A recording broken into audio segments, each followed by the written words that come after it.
With the combined momentum of your forward step, the twist of your torso, and the swing of the rifle, the butt stroke can strike your opponent at over 18 miles per hour, carrying well over 550 pounds of force. That's enough to drive a 16-penny nail through nearly 2 inches of pressure-treated wood.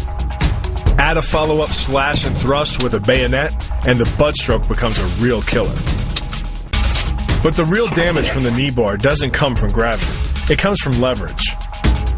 Once the knee is locked, your hips act like a fulcrum, and his leg acts like a lever, multiplying any force you apply. So even though the ligaments and tendons around the knee can sustain 1,700 newtons of force, the knee bar can load a lot more than that, enough to completely destroy the joint. To do that, the Marine pushes his opponent at a location above the center of mass, while using his sweeping leg to create a tripping point, which is below his opponent's center of mass.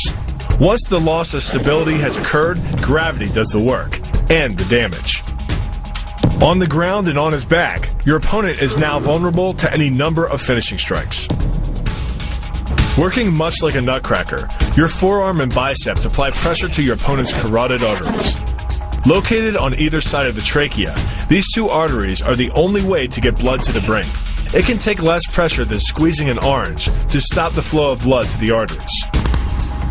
And with no blood flow, the brain shuts down almost instantly. Fight over. By taking control of your opponent's leg, you turn his hip into a pivot point.